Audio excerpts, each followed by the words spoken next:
Aujourd'hui,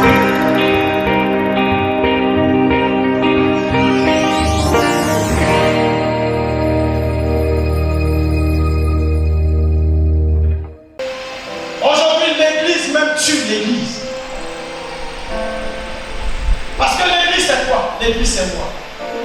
Et c'est nous-mêmes de par notre comportement qui tuons l'église chrétienne. Ce sont eux qui connaissent la vie de tous les pasteurs. Ce sont eux qui savent que lui il est vrai, lui il est faux. Ce sont eux qui délivrent.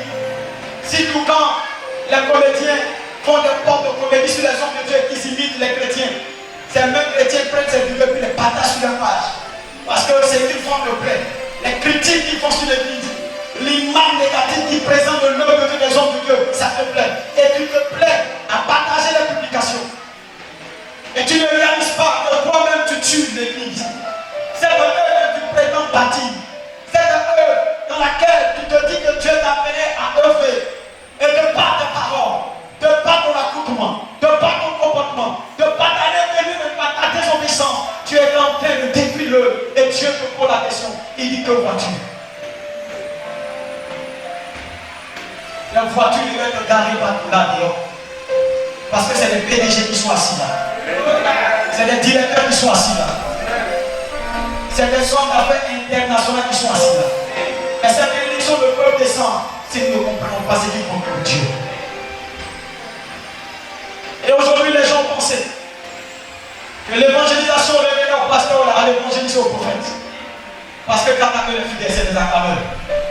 Je fais forcément.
Ésaïe, le chapitre 6, à partir du verset 8. Et une autre personne va prendre Jérémie 1, le verset 10. Est-ce que quelqu'un peut faire la lecture? Commençons par Ésaïe, le chapitre 6, à partir du numéro 8. Ésaïe, chapitre 6, verset 8. J'ai entendu la voix du Seigneur disant: qui enverrai-je? Et qui marchera pour nous? Je répondis: me voici, envoie-moi. J'ai entendu la voix du Seigneur disant: qui enverrai-je? Et qui marchera pour nous? Je répondis: me voici, envoie-moi. Amen. Jérémie. Jérémie chapitre 1, verset 10. Regarde, je t'établis aujourd'hui sur les nations. Regarde, je t'établis aujourd'hui sur les nations. Et sur les royaumes pour que tu arraches. Sur les nations, sur les royaumes pour que tu arraches. Et que tu abattes. Et que tu abattes. Et que tu ruines. Et que tu ruines. Et que tu détruises. Et que tu détruises. Et que tu baptises. Et que tu bâtis. Et que tu plantes. Et que tu plantes. Et que tu plantes. Amen. Apprécions la parole du Seigneur.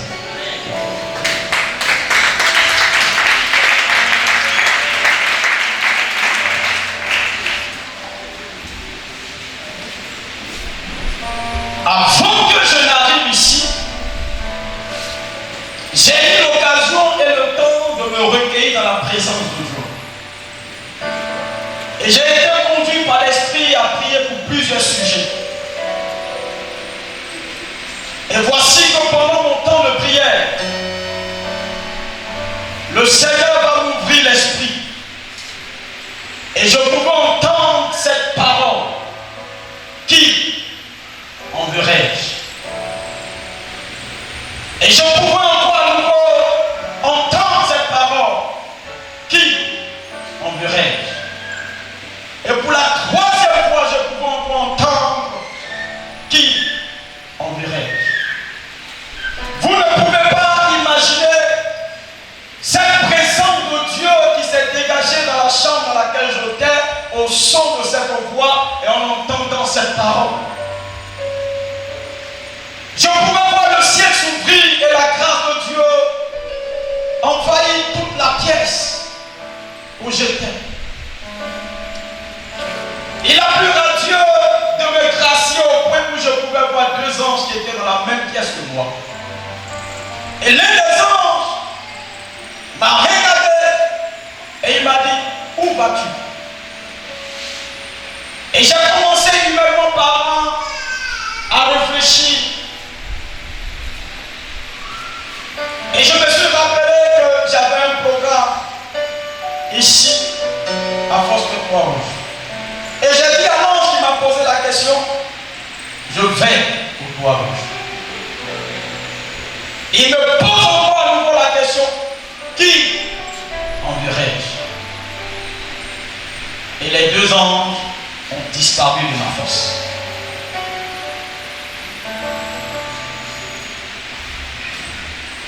Je pouvais automatiquement comprendre que Dieu venait de me donner le thème autour duquel je ne vais parler au cœur de quelqu'un de la parole.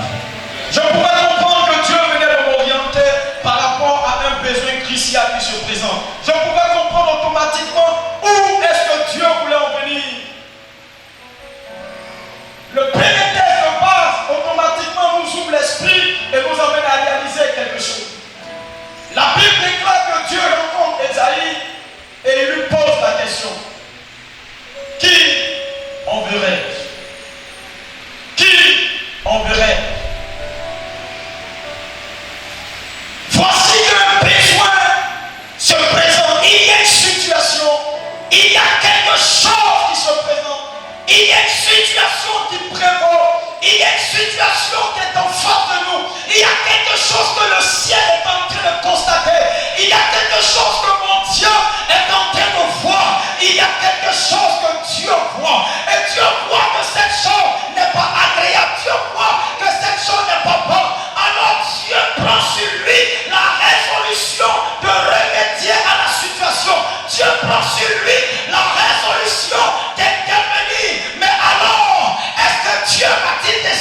pour pouvoir agir. Mais alors, est-ce que Dieu m'a-t-il venu sur terre pour pouvoir agir?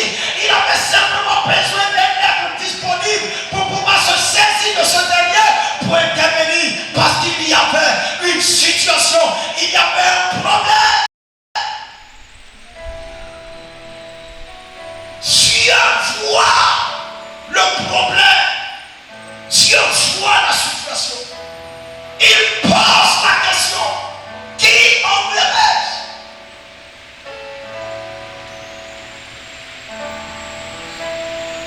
Dieu, c'est ce Dieu-là qui travaille en partenariat, en complicité avec les hommes pour le bien-être des hommes et pour l'accomplissement de sa volonté sur la terre. Amen. Dieu n'est pas égocentrique, les amis. Il peut, par son propre chef, prendre des initiatives et entrer en action. Mais Dieu veut toujours travailler avec un homme. Dieu veut toujours travailler avec une femme. Quand il y a une situation, Dieu veut réagir. Mais il pose alors une question. Qui enverrai-je? Il regarde, il me pose la question. Qui enverrai-je? Il regarde, il te pose aussi ce matin la question. Qui enverrai-je? Mais pourquoi cette question? Parce que là, dans la vallée des ossements desséchés, c'était des êtres humains, mais morts spirituellement. Éloignés de Dieu, déconnectés de sa parole, déconnectés de son amour, déconnectés de son existence. C'était des êtres morts. Alors Dieu, voyant la gravité de la situation, Dieu voyant la situation, il veut agir pour les donner vie. Mais alors, il cherche. Je me pose la question, à savoir si tu seras cette personne que le ciel pourra trouver. À savoir si tu seras cette femme que le ciel pourra trouver. Dieu cherche. Il cherche. Regarde ton voisin, dis-le-lui. Dis Dieu cherche. Dis ton Dieu cherche un homme. Ton Dieu cherche une femme. Dis-le à ton voisin pour qu'il le sache. Qu'il sache qu'il est concerné par la question avec un point d'interrogation. Dieu cherche. Qui enverrai-je?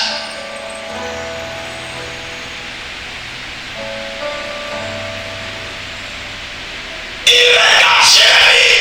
Il dit à Jérémie, je te connais mieux que toi-même. Parce qu'avant que tu me naisses, moi Dieu, je te connaissais. Et tout le parcours de ton développement dans le sein de ta mère, j'étais au top départ.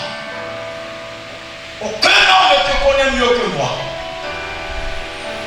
Jérémie, ne te vois pas assez âgé et non plus jeune.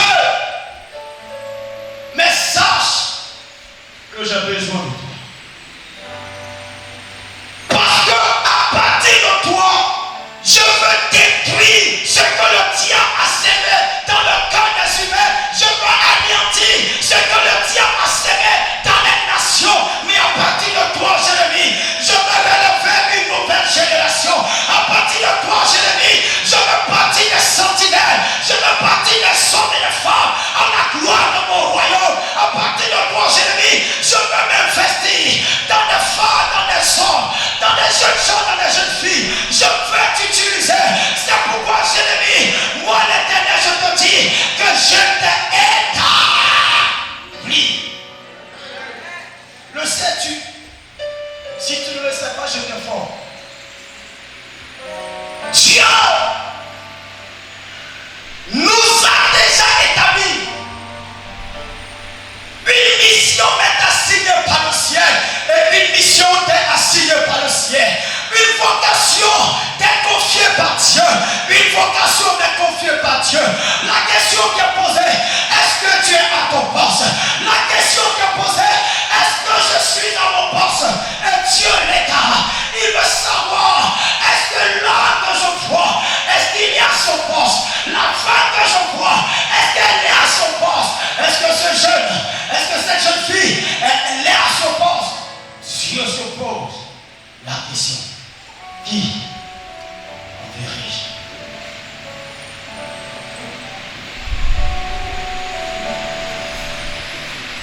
Regarde ton voisin, dis voisin. Dieu pose une question. Le premier point que je vais toucher, Dieu a connaissance de la situation. Dieu a connaissance de la situation et il veut agir. Dieu donne garde. Il veut que tu saches qu'il n'y a rien que tu puisses vivre, aucune plaie que tu puisses traverser, dont le Dieu il n'est pas informé, que le Dieu il n'est pas au courant. Ce que tu vis aujourd'hui, mon Dieu est au courant, que ce soit au niveau de ta vie spirituelle, il sait par quelle situation est-ce que tu passes, que ce soit au niveau sentimental, que ce soit au niveau conjugal, que ce soit au niveau professionnel, que ce soit au niveau de ton ministère, que ce soit au niveau de tes études, que ce soit au niveau de tes concours, que ce soit au niveau de ton commerce. Dieu a connaissance de l'épreuve qui se présente à toi. Dieu a connaissance du danger qui se présente à toi. Dieu a connaissance des morts qui minent ta vie. Et Dieu me dit de te dire, aussi vrai que tu vis ces difficultés, mais il a pris sur lui la résolution de pouvoir intervenir, Mesdames, mesdames et messieurs, j'ai l'honneur de vous informer, à partir de cette rencontre, tu vas passer d'un point A, mais à un point B, parce que ton Dieu s'est levé. Il y a une situation qui va quitter ton existence.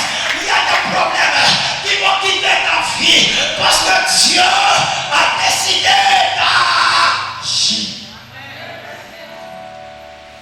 Il a connaissance de l'épreuve. Il sait de par quoi est-ce que tu passes. Quand tu pleures et que ton mari ne sait pas que tu souffres et que tu es maltraité dans ton foyer, la seule personne qui est informée, c'est le Dieu. Quand les gens ne te comprennent pas et que chacun prononce sur toi un jugement sans savoir les raisons pour lesquelles tu agis de la sorte, ton Dieu a connaissance de la situation. Quand tu fournis des efforts, rien que pour que le concours, l'examen marche et que tu échoues. Les gens pensent qu'ils ont contribué à ton concours, mais là tu as tout fait pour échouer. Ils ne savent pas combien de fois tu souffres. Dieu a connaissance de la situation. Dieu a connaissance du problème. Et c'est pour cette raison que pour le bien-être de chacun de nous, Dieu veut agir.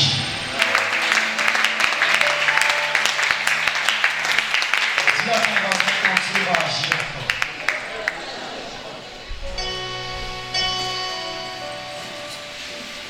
Le deuxième point que je vais toucher avec vous. Que vois-tu aujourd'hui, enfant de Dieu? Que vois-tu aujourd'hui? Prenons Jérémie 1, verset 1.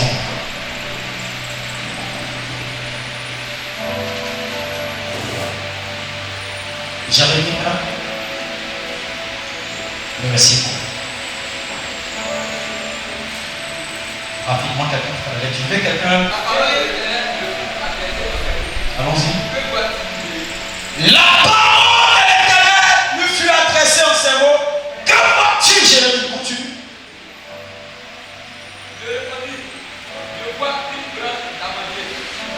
Allons-y.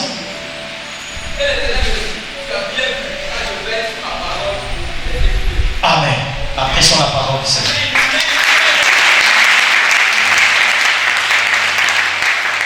Que vois-tu aujourd'hui, enfant de Dieu?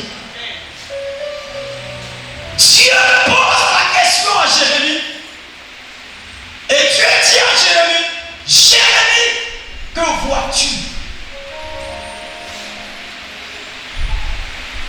Et Jérémie répond à son tour, je vois une branche d'amandier. Et Dieu dit, je vais sur sur ma parole pour l'accomplir. Enfant de Dieu, il nous revient de comprendre ceci. Tu es appelé à constater. Tu es appelé à voir. Tu es appelé à réaliser les faits. Quelqu'un disait, ce que tu ne vois jamais dans ton esprit ne pourra pas venir. Ce que tu ne nourris pas dans ton cœur, dans ton âme, dans ton esprit, les perspectives que tu ne fais pas de ta vie, la perspective que tu ne vois pas au sujet de ta vie pour l'avenir, tu auras du mal à entrer dans la grâce de Dieu. Si tu ne réalises pas les faits réels qui se présentent à ta vie aujourd'hui, il sera très difficile à Dieu de d'œuvrer. Alors Dieu pose la question à Jérémie. Jérémie, que vois-tu? Au sujet de ta fille, Jérémie, que vois-tu? Est-ce que la condition de vie présente te plaît? Est-ce que la situation dans laquelle tu te trouves te convient? Jérémie, que vois-tu? J'ai envie d'agir, mais je veux réaliser que tu constates le retard qui est dans ta vie. Je veux réaliser que tu constates ce qui ne va pas. Jérémie, que vois-tu? Au sujet de ta vie, au sujet de tes affaires, au sujet de ton ministère, de ton appel, de la mission qui t'est assignée, que vois-tu? Est-ce que ta vie avance? Est-ce que tes projets se réalisent comme tu l'as souhaité? Est-ce qu'il y a une large progression que tu as constatée? Est-ce que tu as des témoignages palpables, oculaires, que tu peux rendre de ce que tu as fait? Parce que quand Dieu t'établit sur la nation, c'est qu'il ne t'a pas établi dans la nation. Il y a ceux que Dieu établit sur, et il y a ceux qui sont établis dans. Ceux qui sont établis dans subissent les calamités, les événements tragiques qui s'abattent dans la nation. Mais ceux qui sont établis sur la nation, quand il y a la pandémie qui frappe la nation, ils ne sont pas concernés parce qu'eux, ils sont sur la nation. Quand on dit que des gens tombent, des gens meurent, des gens ont des problèmes, ont des difficultés, l'année est médiocre, lui dit non, à ma connaissance, pas sur moi. Parce que je ne suis pas dans la nation. Dieu m'a établi sur la nation. Alors Dieu veut t'amener à réaliser, est-ce que tu n'es pas dans la nation? Et que tu ne subis pas les événements qui frappent la nation? Parce que si tu es dans la nation, tout ce qui arrive à la nation va t'arriver. Mais si tu es sûr, tu n'es pas concerné. Et Dieu dit à Jérémie, que vois-tu? Est-ce qu'aujourd'hui tu es heureux de ta condition? Est-ce qu'aujourd'hui tu es fier de ta position? Est-ce qu'aujourd'hui tu peux dire que ta vie avance? Est-ce qu'aujourd'hui tu peux dire que lui, l'Éternel, a béni l'œuvre de tes mains? Est-ce qu'aujourd'hui tu peux lui t'exclamer heureux? Est-ce qu'aujourd'hui tu peux jubiler, tu peux festoyer? Est-ce qu'aujourd'hui tu peux te taper la poitrine pour dire oui, ma vie avance, mon foyer avance, mes affaires avancent? Que vas-tu faire? Que vas-tu frère? Que vas-tu soeur? Quelles sont les difficultés que tu constates? Quelle est la progression que tu constates? Dieu te pose la question au sujet de ta vie. Il dit que vois-tu? Il dit que vois-tu? Écoute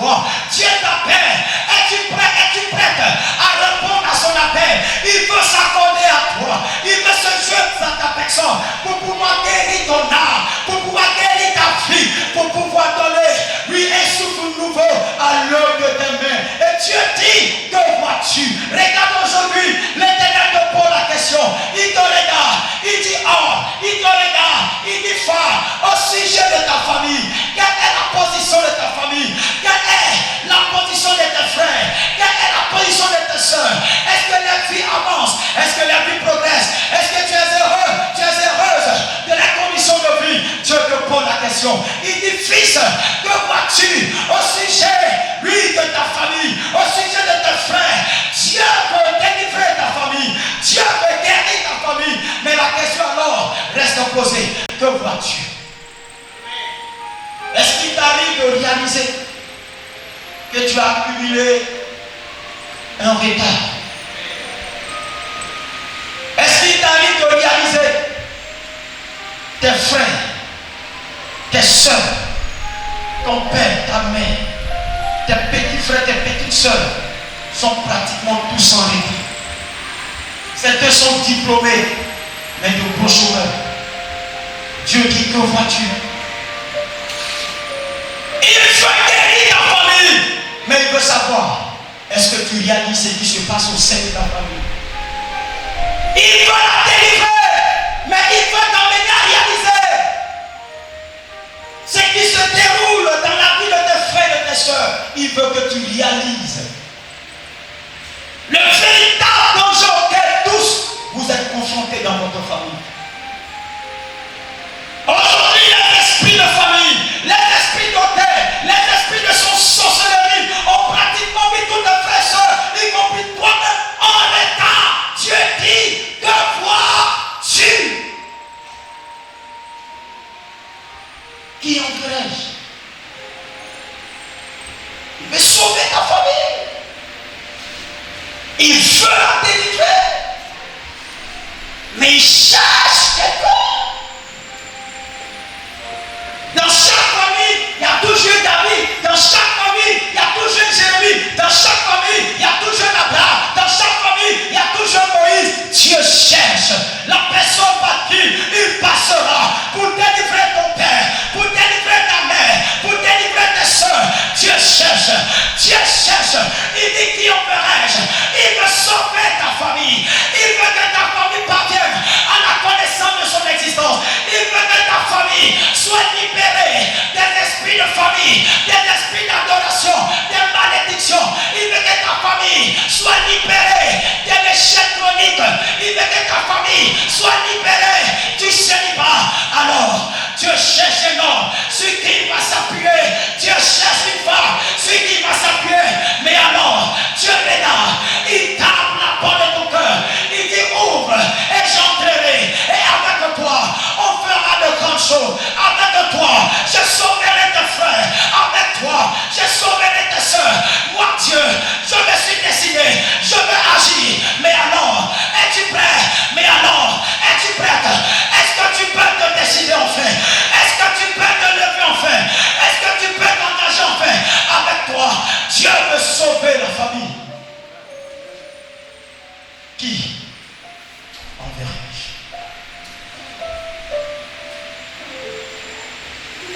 Jusqu'à présent, les gens meurent chaque année dans ta famille.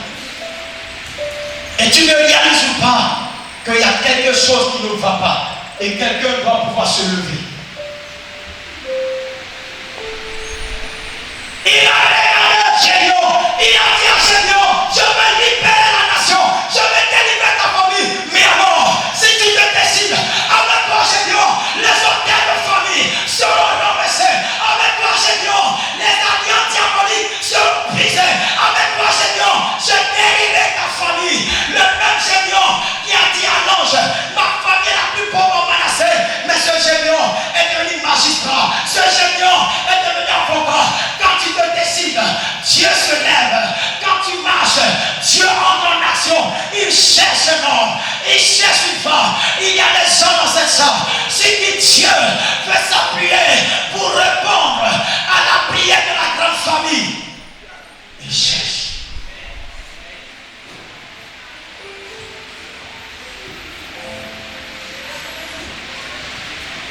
Regarde aujourd'hui les conditions de l'église. Regarde aujourd'hui une église comme la vôtre. Il y a pratiquement combien d'années d'existence et qui fut l'une des plus grandes églises Foursquare en Côte d'Ivoire, où des sommités sont passées ici. de ces grands prédicateurs ont dirigé cette assemblée. Mais quelle est l'évolution de l'Église?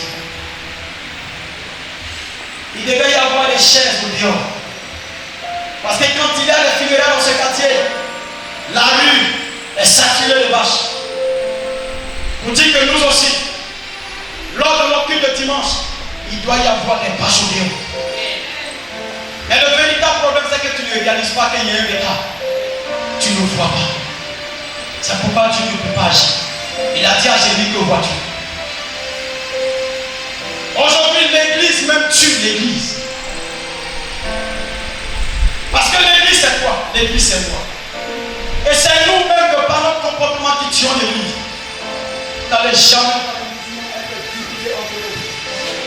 Même quand il y a des malentendus, il le gère en famille. Vous n'allez jamais les voir, ils sont dissociés. Ils sont toujours associés. Vous n'allez jamais les voir sur les réseaux sociaux. S'insulter, c'est pas le boulot. Mais prenez les chrétiens. Ce sont eux qui connaissent la vie de tous les pasteurs. Ce sont eux qui savent que lui il est vrai, lui il est faux. Ce sont eux qui délivrent. Si tout quand les comédiens font des portes de comédie sur les hommes de Dieu qui imitent les chrétiens, ces mêmes chrétiens prennent ces vidéos et puis les partagent sur leur page. Parce que ce qu'ils font te plaît. Les critiques qu'ils font sur l'église, l'image négative qu'ils présentent de l'œuvre de Dieu, des hommes de Dieu, ça te plaît. Et tu te plais à partager les publications. Et tu ne réalises pas que toi-même tu tues l'église. C'est de eux que tu prétends bâtir. C'est de eux dans laquelle tu te dis que Dieu t'a appelé à œuvrer. Et de par tes paroles, de par ton accoutrement, de par ton comportement, de par ta rébellion, de par ta désobéissance, tu es en train de détruire l'œuvre. Et Dieu te pose la question. Il dit, que vois-tu? La voiture devait être garée partout là dehors. Parce que c'est les PDG qui sont assis là. C'est les directeurs qui sont assis là. C'est des hommes d'affaires internationaux qui sont assis là. Mais cette bénédiction ne peut descendre si nous ne comprenons pas ce qui préoccupe Dieu. Et aujourd'hui, les gens pensaient que l'évangélisation revenait au pasteur à l'évangéliser au prophète. Parce que quand on les fidèles, c'est des acclameurs. Tu fais forcément. Aujourd'hui, les chrétiens pensaient que parler de Dieu à quelqu'un d'autre revenait au pasteur. Parce que c'est lui qui est appelé à cette vocation. Mais lisez vos Bibles. Lisez vos Bibles. Aux États-Unis, dans les grandes nations, vous n'allez pas voir les églises organiser 1000 et 1000 croisades. Mais l'église évolue. Parce que l'organisation qui est mise sur pied par le leader est respectée par tous. Mais chez nous, en Afrique, quand tu confies une charge à quelqu'un, tu l'as insulté. C'est parce que tu penses qu'il a trop d'argent que tu l'as mise là. Pour qu'il soit là, rien que pour contribuer à certaines choses de l'église. Et là, ça lui fait mal. Et pour cette raison, il se permet de ne même pas venir aux rencontres, aux réunions. Et c'est pourquoi la Bible va jusqu'à dire, c'est par les fruits que vous les reconnaîtrez. Quand quelqu'un est véritablement enfant de Dieu, on n'a pas besoin de lui dire l'évangélisation, c'est ton affaire. Quand quelqu'un est véritablement converti, on n'a pas besoin de lui dire que tu dois participer au culte du soir. Parce que dimanche, c'est pas le culte. Dimanche, c'est pas la prière. Dimanche, on vient pour rendre gloire à Dieu. Dimanche, tout ce que nous faisons dimanche, normalement, on devrait venir pour rendre gloire à Dieu. Pas pour prêcher. On devrait venir pour chanter. C'est pourquoi sur les tableaux d'affichage, on met plus de louanges et d'adoration. Est-ce là une erreur des pasteurs? Mais pourquoi il y a la prédication? Pourquoi il y a beaucoup d'activités qui se font les dimanches? Parce que si on les convoque les autres jours, ils ne viendront pas. Alors on est obligé de tout condenser le dimanche. Parce que dans la tête du chrétien, il n'y a que le dimanche qui importe Dieu. Que tu ne te décides pas, que tu ne fais rien. Et la véritable plaie de l'église, c'est que nous sommes des guerres qui reçoivent. Notre but, c'est que Dieu agisse dans nos vies.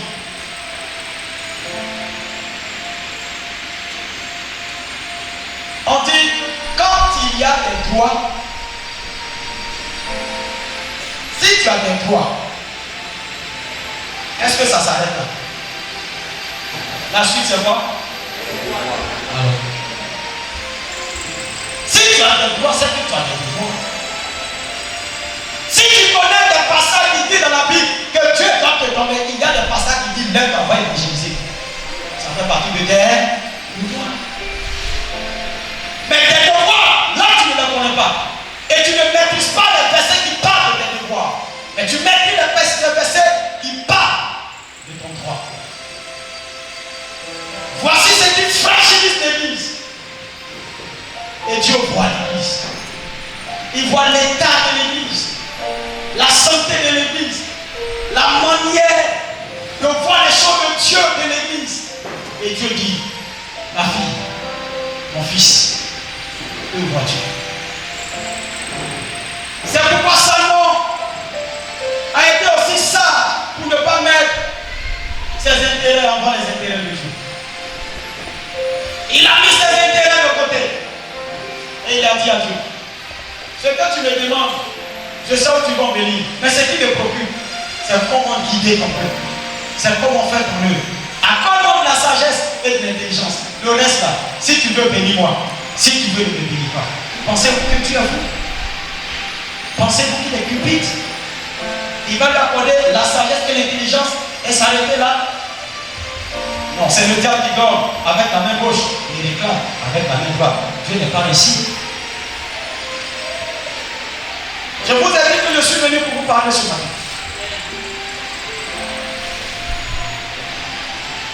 La position sociale que tu occupes est une position stratégique pour Dieu pour toucher les personnes de ta catégorie, les personnes de ton rang intellectuel, les personnes de ta position sociale. Mais on n'a jamais vu un collègue de ton service venir à l'église. Comment veux-tu qu'il y ait des cadres dans ton église si tu n'es pas capable d'évangéliser les cadres? Comment veux-tu qu'il y ait des personnalités dans ton église tandis que toi tu te frappes aux personnalités mais tu n'es pas capable de leur parler de Dieu? Si c'est de la politique, tu en parles. Des affaires, tu en parles. Et j'en passe. Mais pour Dieu, lui parler de Dieu, le salut de son âme, ça ne dépasse pas l'esprit. Et Dieu te regarde et te dit, eux voient. Fais comme ça. Et je vous dis quelque chose. Ce qui préoccupe Dieu, c'est 4 éléments. Comment ça les noter?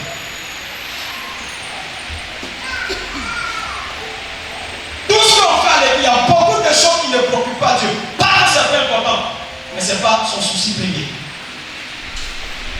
Il y a 4 éléments essentiels qui préoccupent Dieu.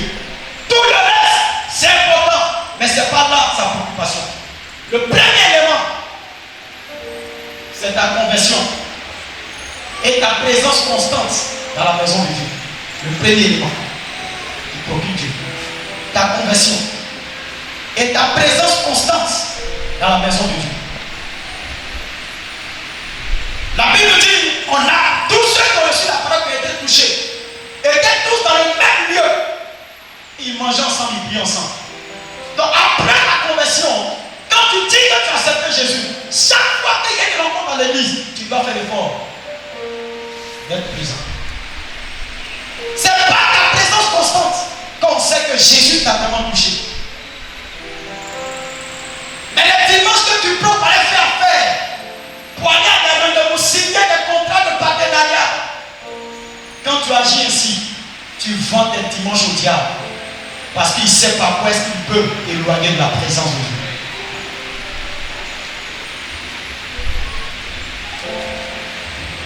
Le deuxième élément, c'est ta transformation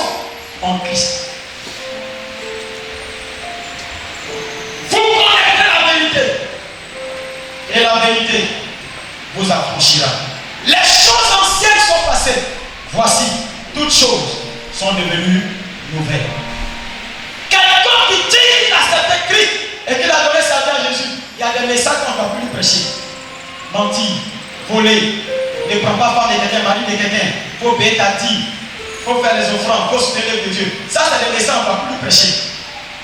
Il faut aimer ton prochain, il faut parler quand on te fait du tort. C'est des messages, on ne va plus prêcher. Parce qu'il est censé les connaître et les mettre en pratique. Parce qu'il est transformé. Si je demande à certains d'entre vous, combien d'années connais-tu le Seigneur? D'autres me diront 5 ans. Mais quand tu vas prendre leur vie, tu vas te rendre compte qu'ils sont loin de la réalité de la vérité. D'autres me diront ça fait 10 ans. D'autres me diront qu'ils sont nés même dans l'église. Mais leur vie n'a rien à voir avec la parole de Dieu. Parce qu'en réalité, ils ne sont pas transformés. Et Dieu te regarde, il te dit, que vois-tu?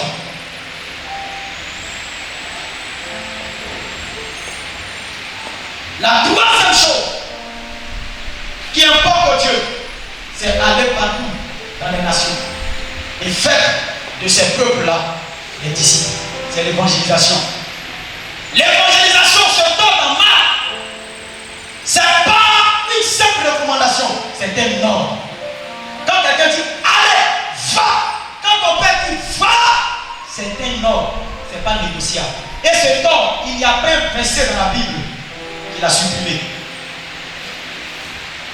Tout chrétien est appelé à l'évangélisation. Frère, soeur, avec ta beauté, ton élégance, ton là où l'emploi, ton verbe, Dieu veut que tu utilises ce charme-là pour évangéliser. Ces qualités-là pour évangéliser et non pour séduire les gens. Il faut utiliser ce que tu as mis en toi pour pouvoir parler de Dieu. Quand tu vois que tu ne tiens pas là, tu t'éloignes. Quelqu'un comprend ce que je dis? Est-ce que quelqu'un comprend ce que je dis? Quand c'est fort, tu laisses, tu dis Seigneur, prends quelqu'un d'autre pour t'en occuper. Quelqu'un comprend? Attends, c'est Jésus que nous servons.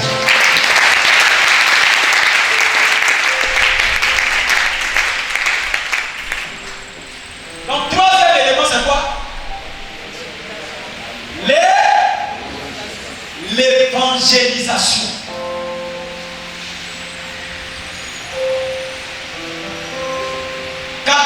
Quatre éléments.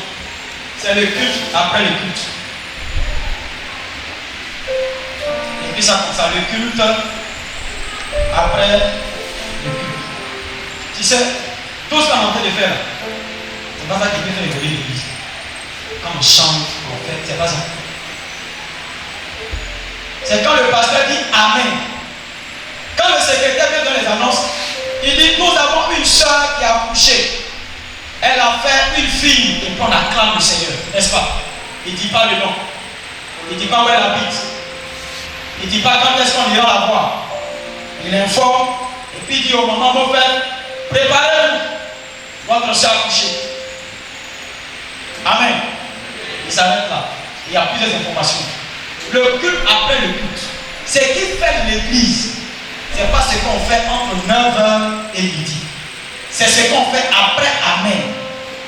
C'est-à-dire, quand on a fini de prêcher, on a donné nos dîmes et nos offrandes. Le pasteur a fini, il a fait la prière finale. C'est maintenant que le culte commence. Ce qui fait l'église, c'est maintenant ça commence. On dit aux femmes, asseyez-vous ici, faites vos réunions, parlez en toute franchise entre vous. Et c'est là qu'on parle des activités des femmes dans le moindre détail.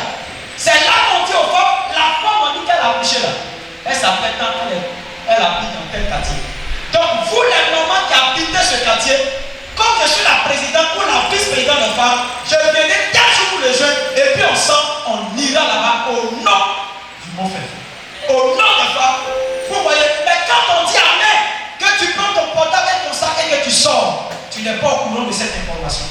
Et l'activité qui est déjà en vue, tu n'es pas au courant, tu ne pourras pas y participer. Et combien de personnes qui ne s'intéressent pas à ça? C'est ce pourquoi l'église n'évolue pas. Or, si après Amen, il y a le véritable culte d'information, d'organisation et de bilan qui se déroule, on saura ce qui a marché, on saura ce qui n'a pas marché. Et c'est à partir de ce moment-là que le pasteur donne des directives pour que les erreurs soient corrigées. Mais il y a des gens qui ne viennent pas, on ne sait même pas ce qu'ils ont. Mais qui va accepter qu'on lui dise va voir si ça va chez le frère ou si ça va chez la soeur? On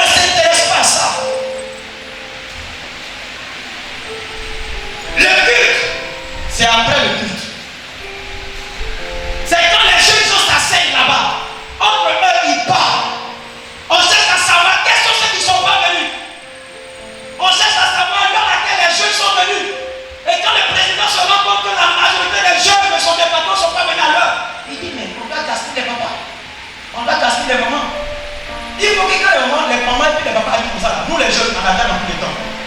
Il faut se dire, mais ceux-là même là, est-ce qu'ils ne sont pas à l'église?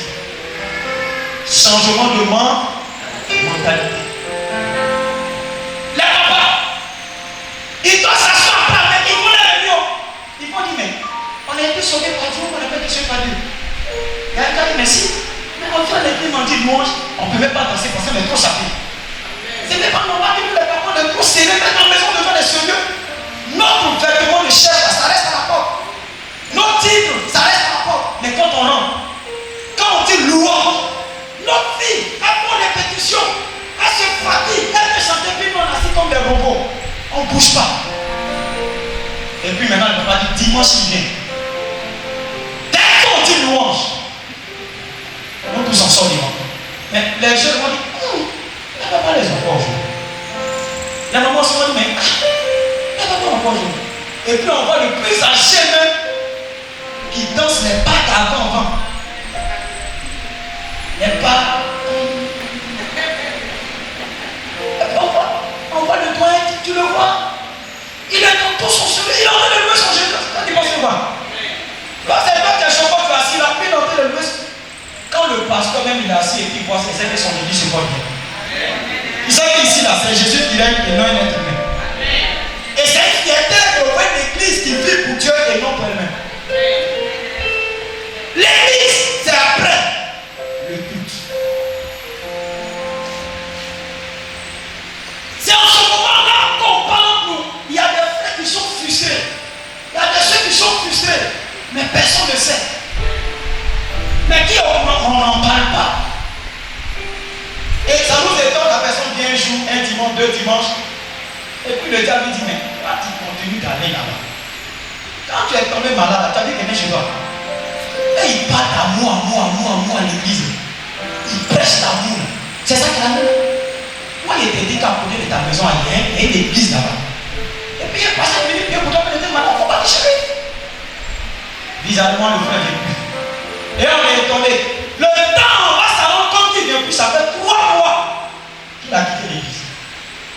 Or, si on s'asseyait après Amen, et puis on prenait la liste de la jeunesse, non contact, résidence, et puis on vérifiait ce dimanche, quels sont ceux qui sont là, et quels sont ceux qui ne sont pas là. Après Amen, on envoie des textos. Frère, bonjour. À 16 ans, on passe devant. On ne lui dit pas pourquoi. C'est juste que ça arrivait là-bas. On pose, on parle des trucs. On lui dit, mais pourquoi tu n'as pas toujours?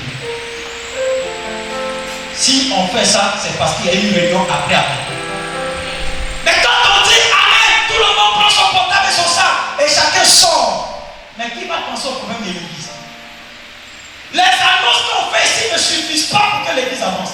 Il faut que des gens s'asseyent pour qu'on parle d'un certain nombre de choses et qu'on responsabilise des gens pour gérer un certain nombre de choses pour que l'église avance. C'est ce qui importe au Dieu. Acclame Jésus.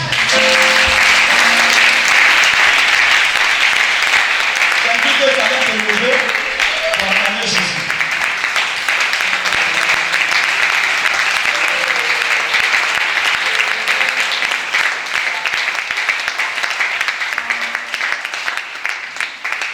Regardez le monde aujourd'hui.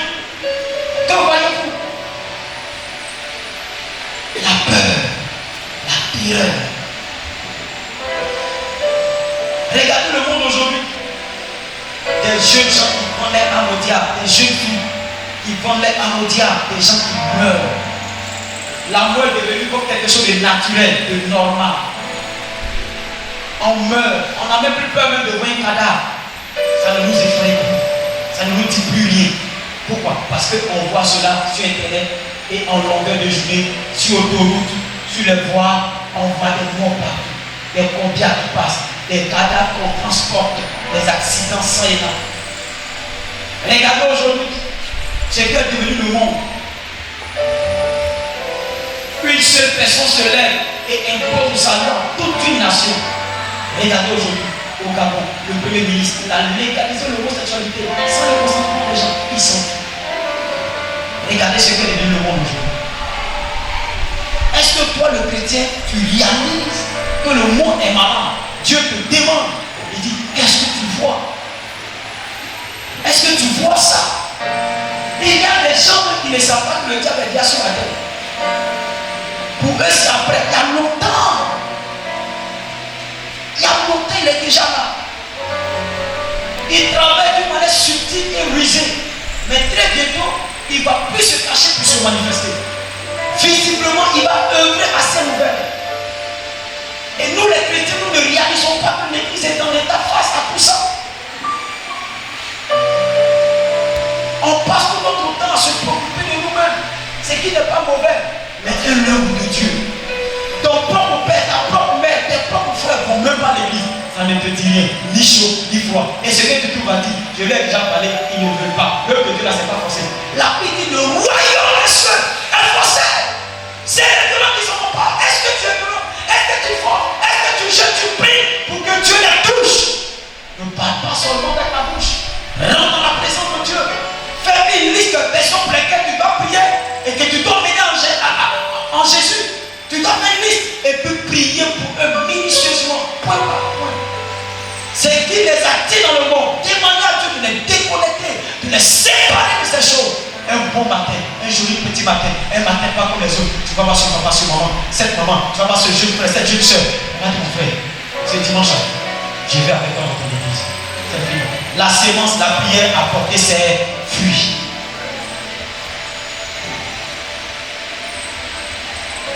Ne te limite pas au stade de leur parler.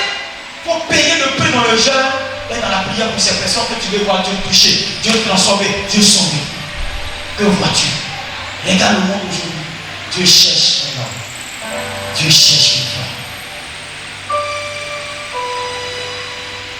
Et quand Dieu te choisit, il te oint. Il t'accorde sa capacité surnaturelle. Il t'accorde son onction et son esprit. Pourquoi? Pour te rendre capable d'exercer le ministère. Pour te rendre capable de servir Dieu. Dieu te donne l'onction, y compris les dons spirituels. Dieu te remplit. Pourquoi? Parce que cette œuvre de Dieu n'est pas physique ni charnelle, mais cette œuvre de Dieu est spirituelle. Alors Dieu ne voudrait pas que tu partes seul dans la chair. Il veut que tu sois rempli spirituellement, rempli de l'onction, capable de manifester les dons. Quand Dieu t'appelle, quand Dieu te choisit, il te oint et t'équipe. Dieu, il t'a appelé. Dieu t'a choisi. Il veut te oindre. Il veut t'équiper pour le salut des âmes. Regarde ton voisin. Et Dieu t'a choisi. Tiens-toi bien.